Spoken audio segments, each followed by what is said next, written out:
So hello everyone, once again from the Socialist Republic of Vietnam. Make sure in the comments to tell me Vietnam isn't really socialist. And actually a funny story today. You guys might have watched yesterday's video, so I got a haircut. And I just wanted to start the video with this tangent because I thought it was quite funny, right? So, you know, in like communist countries, you all just have to get the same haircut as like the president or prime minister. You know, like Kim Jong-un in North Korea. You're either all supposed to get his haircut or no one is allowed. It's quite confusing in communist countries because I went into the barbers and they didn't speak any English, but I had Google Translate on my phone and I wrote out that I wanted a shaved head, just a shaved head. Please just use the razor, 1 on the sides, 3 on the top. And then they pointed to the wall and they pointed to a haircut that looked like mine. And they said, same. And I said, no, pointed back, showed them a picture of me with a shaved head.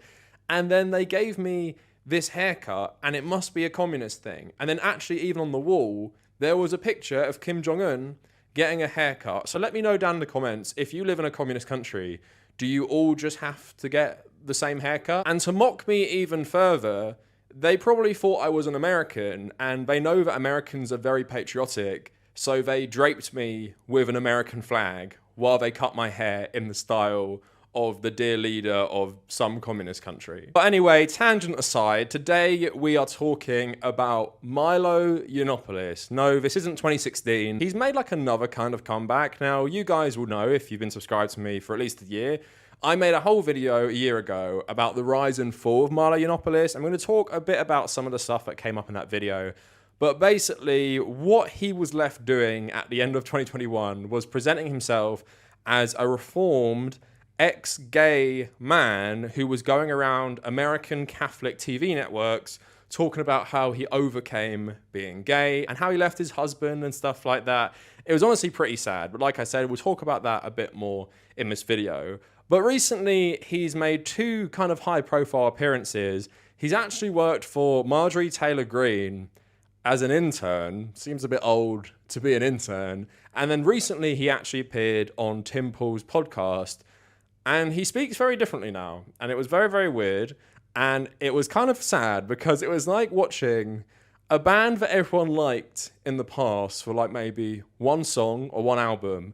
And because that's the only thing people care about, he just, redoes the hits. So he talked about Trump, he talked about feminism, talked about God a bit as well. But don't worry, we're going to get into all of that today. So basically in this video, I'm going to give a brief overview of Milo's career for those of you who don't know who he is and talk about where we left him last. Then we're going to talk about the Marjorie Taylor Greene stuff. And then finally, we're going to react to some of the segments on the Tim Pool podcast. Before we go any further, please like the video and in the comments, please let me know, when did you first become aware of Milo Yiannopoulos? And because some people are often like reformed right-wingers, anti-SJWs, please also let me know, did you ever like Milo Yiannopoulos? Also, check out my social medias at the Kavernacle on Twitter and on Instagram. Instagram is where I'm posting a lot about my travels around Asia. That's all saved in the highlight reel. But if you care even more about that, I'm posting 1 video per location I stay. Currently, only the first video is up, the one about staying in Hanoi in northern Vietnam. If you care about that, go check out the Patreon page. I'm trying to build up as many $1 to $3 patrons as possible, and other benefits include getting access to the Discord server and getting access to my Nintendo Switch friend code. Also, please check out the subreddit and check out my second channel. All of those links are in the description. So let's briefly go over the career of Milo Yiannopoulos. For those of you who may not remember him, or you might be younger, you might just be a teenager or early 20s, so maybe you don't remember the political climate that he used to exist in. So Milo Yiannopoulos was kind of just like a shocking journalist who used to write quite inflammatory things, but he was also just like a social media personality, was quite popular on things like Twitter, and basically Milo's whole thing was being like really outrageous and being like really flamboyant and being this character. And that's why people gravitated towards him. And he would always jump on a controversy to push his far-right politics. So previously, he had said loads of terrible things about gamers.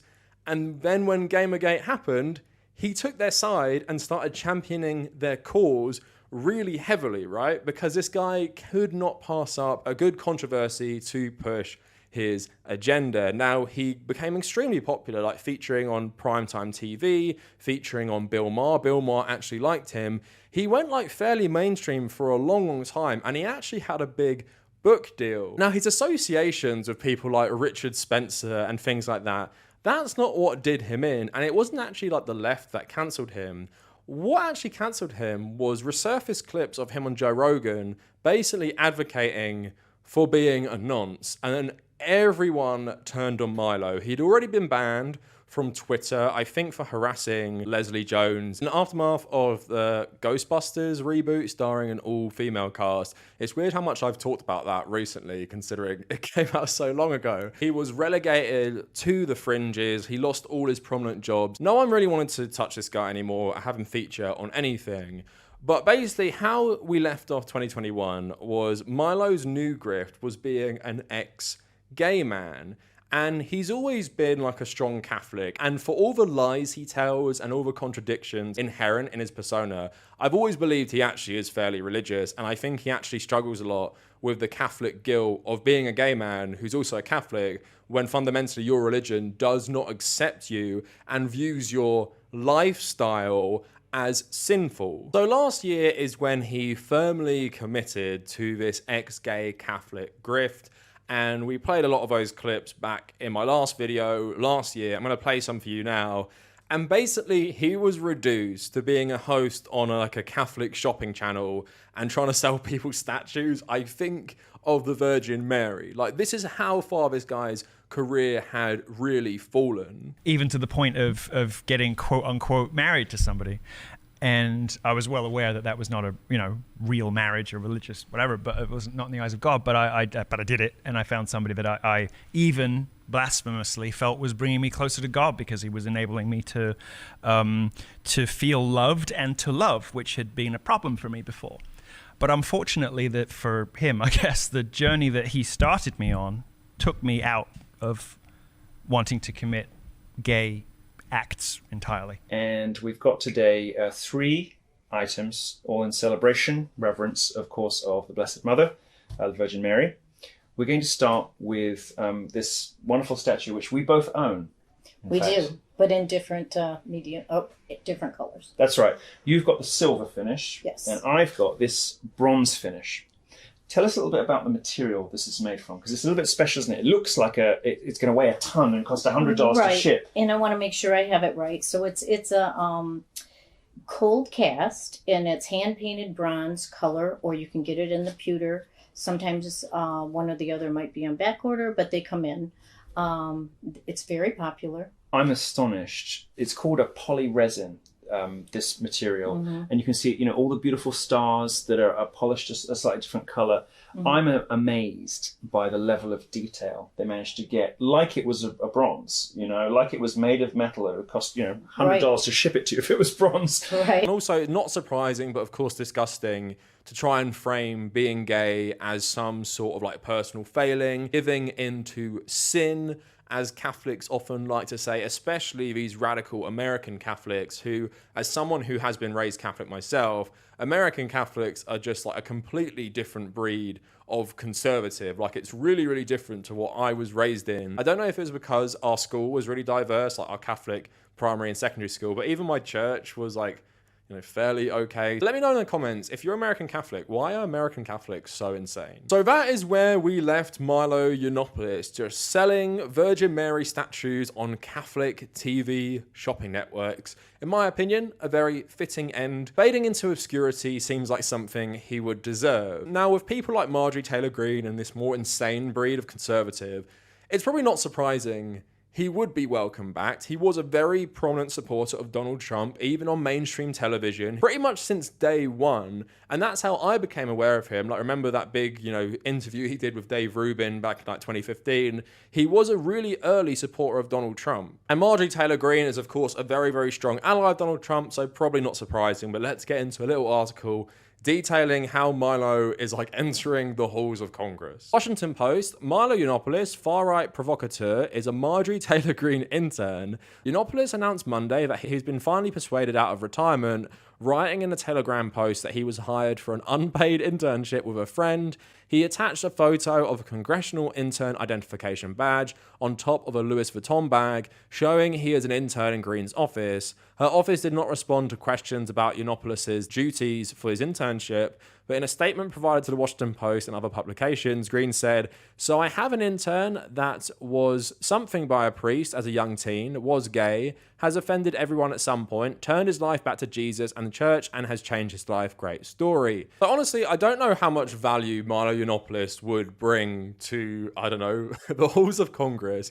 But for someone as insane as Marjorie Taylor Greene, I don't know, maybe it makes sense. And of course, she's even saying in that statement about him being ex-gay and stuff like that. So maybe she wanted to use him as some sort of like pawn or token thing she could use on some sort of campaign. He didn't seem to stick around long though, and we don't really know what happened there or what happened afterwards. Like, I don't follow him on things like Telegram, so I'm pretty unaware of his day-to-day life. But yeah, it seems like Marjorie Taylor Greene like pulled him out of obscurity. It seemed like he was destined to host TV shopping for the rest of time. Now, even in the TV shopping thing, where he's trying to pretend he is actually ex-gay, you can still kind of hear the old Milo in there. Now, we're moving on now. Tim Pool recently had Milo Yiannopoulos to talk about the midterms on his podcast, Timcast. What is going on with Milo Yiannopoulos' voice here? It is so bizarre. He is clearly putting it on. And it basically sounds like nothing like him in any media appearance I have ever heard. So now I want to go through what they were talking about. Now remember, he's a guy, he believes in like traditionalist Catholic views, is like a Western chauvinist, all that stuff. Keep that in mind when he's talking. Before we get to the fun part, where he's kind of butting heads with Timcast because he loves Donald Trump, Timcast are just grifters, and they kind of sense that maybe some people are going towards DeSantis more, so they really don't want to come out against Trump yet. But they don't seem too enthusiastic about Donald Trump running again. So all that fun stuff coming. But let's start with the first point and the first clip I'm going to show you, where he talks about how women's rights has made women more unhappy. There's a counterintuitive but inescapably true fact, which is that the freer women have gotten, the more miserable they have become. Well, how about one quick point? In Sweden, where women have more equal access, the gender differences are actually more pronounced. Yes, because people are so desperate for them. You can neatly trace the history of women's emancipation, and it tacks directly on to how women report their own increasing misery. And also the antidepressant use, and also big pharma tablets, SSRIs, and antidepressants, which have gone up with that unsatisfaction. 1 in 10 Americans on antidepressants. Half of all Democrat women say they've been to the doctor for mental health problems. Yeah. That's not normal, and it doesn't happen elsewhere in the world. It doesn't happen in other places. Yeah, we medicate their misery. I love 3 straight men sitting around talking about why women have more mental health problems in societies that have better women's rights. Now, I don't know what study they're referring to, but if I was to guess why there is more reported mental health problems in a place that is like more secular, less conservative, has better women's rights, is that women can be individuals more, therefore they can treat their own illnesses more, they can treat their own depression better, they're not reliant on the nuclear family. In many like conservative places, like these guys seemingly are saying are better, women of course don't have as much agency on their own, and things like mental health problems are often in conservative societies not treated as seriously, so you cannot go to a doctor on your own and report like mental health symptoms. So it's probably not surprising to me that somewhere like America or Sweden, as I reference, have higher rates of mental health problems than somewhere like Iran for women, because it's better reported, because women can be individuals more in that society and it's not as conservative.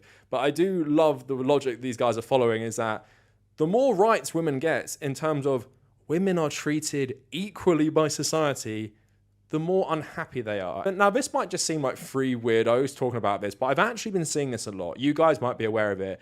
There's lots of people trying to promote like an idealized view of the past where women were just housewives and they could just, go about their day, chat with the other housewives, cook dinner for their husband who'd be home at 5 p.m. It's like the Mad Men lifestyle. It's like Betty Draper. They think being Betty Draper is like better for your mental health, and societies where Betty Draper exists for most women, that is what they want, really. Of course, I'm using that reference point because Mad Men is a good show looking into mental health problems of women in these more conservative societies, like Betty Draper, who actually goes to a therapist. But these guys think these more closed-minded conservative societies with less women's rights would actually be better for their mental health. Again, obviously just trying to fit stuff into their very conservative agenda. But Milo has always been an anti-feminist. He's always hated feminism. He's also a traditionalist Catholic.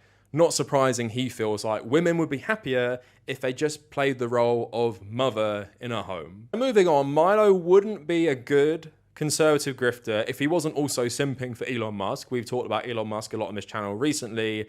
Now, Milo and this panel also think Elon Musk is a comedic genius because he owned Kathy Griffin on Twitter. So let's have a look at this clip next. And the way he brutally handled Kathy Griffin, when he said she was impersonated for she was banned for impersonating a comedian. That's funnier than anything that Kathy Griffin has ever said. It's true. That's funnier than her whole career. Yeah. And this tells me that he takes great personal satisfaction in seeing justice served to those who have been living high on the hog for far too long, abusing and insulting the rest of us while not allowing us to respond in kind. And that tells me that he is powerfully motivated to see justice done publicly. You know, the basis of comedy for centuries was laughing about our differences so that we can realize they're not that serious. Exactly. You know? That's comedy in its essence. Right.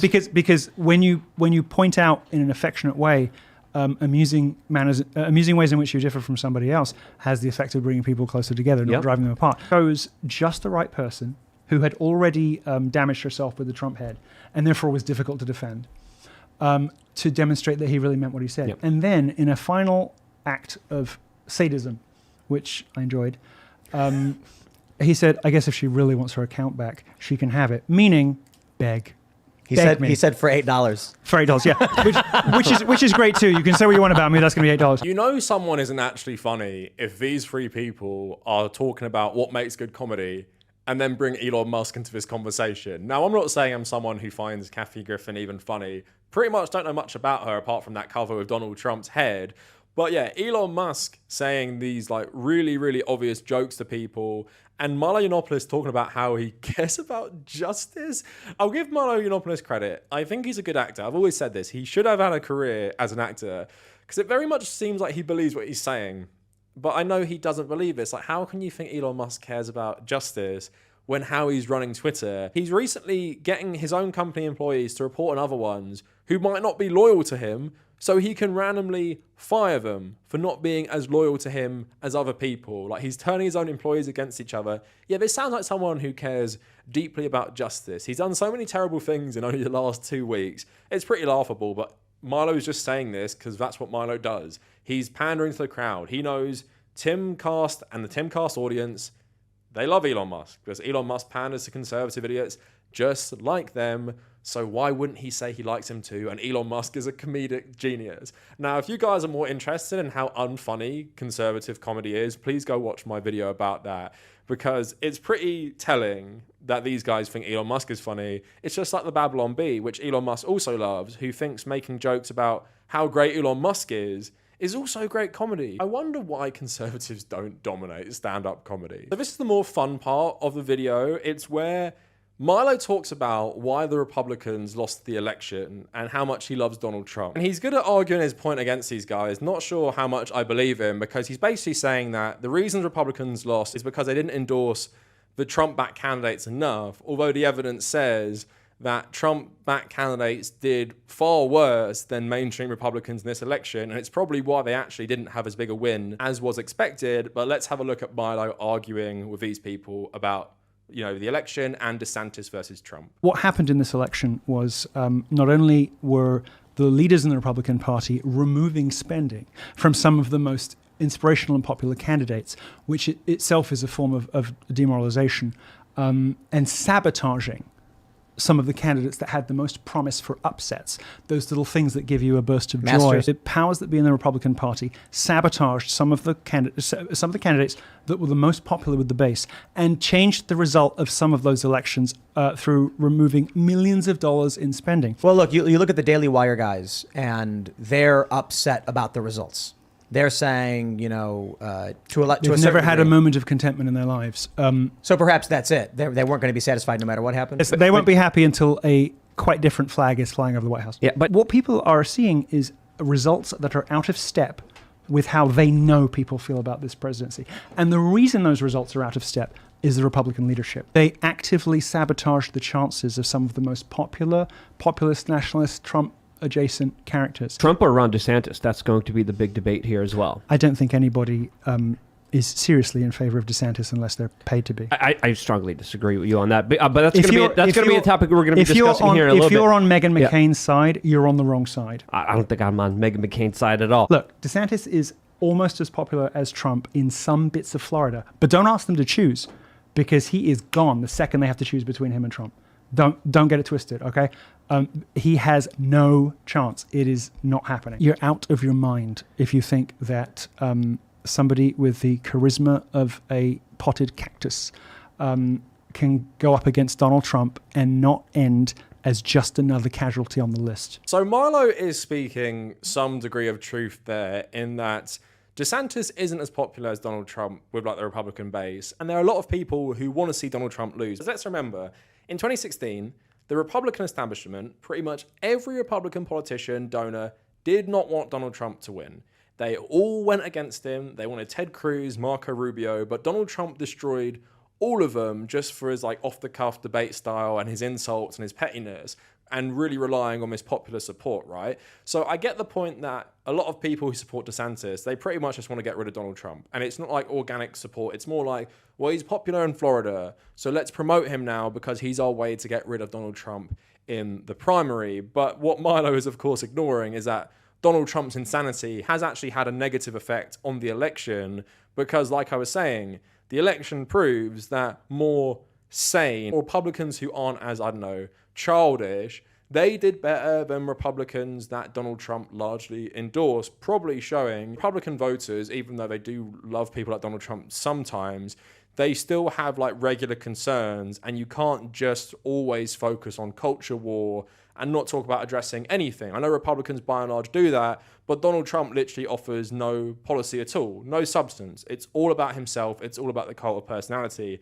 So that's what Milo obviously gets wrong. And he's arguing with one of the hosts there, saying, you know, you're on the side of Meghan McCain and stuff like that. Also, the little comment about the Daily Wire saying they want another flag flying over the White House, he pretty much means the Israeli flag, because a lot of America First people really hate Ben Shapiro, and they believe he doesn't care about America. He only cares about Israel, but these people didn't challenge him on that. They kind of just ignored that comment and brushed it off. Milo Yiannopoulos is never going to turn on Trump, but I do find the characterization really interesting, that it's kind of like the MAGA communism stuff, where they think Trumpism is some sort of like working class movement, some populist movement, and it's what the people want, right? But Donald Trump is, of course, just the elite like the rest of them. He's just the elite like DeSantis and all the rich Republican donors. He's also just way less civil, so people hate him because he's a polarizing figure. But like I said, Milo is playing all the hits that made him popular on his comeback. He's just saying it in a very, very weird voice. So the last clip I wanted to show you made me laugh so much, and it's Milo in a nutshell, in that he's playing this character and pretending he's above it all.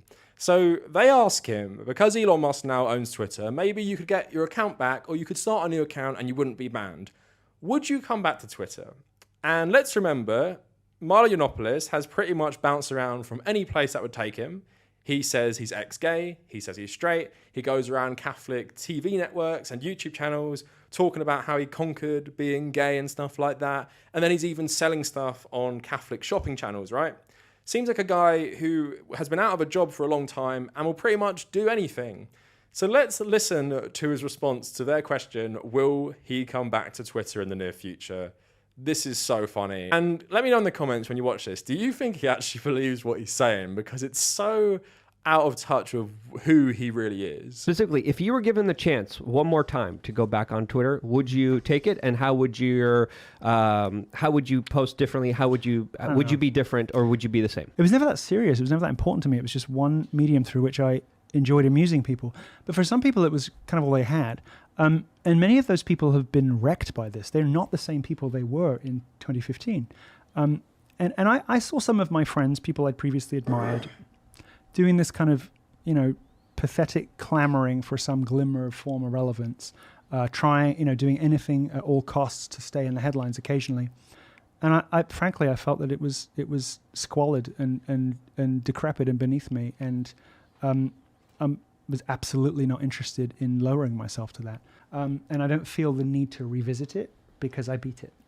I beat it so much that, they had to institute, the regime that followed. It set the trajectory for the failure of the company, and that's something I regard with, nostalgia and satisfaction. And revisiting it would be to fall prey to a sort of debilitating temptation to live in the past. Has anyone ever described themselves so perfectly without knowing they're describing themselves? Saying stuff like this, clamoring and doing anything to stay in the headlines.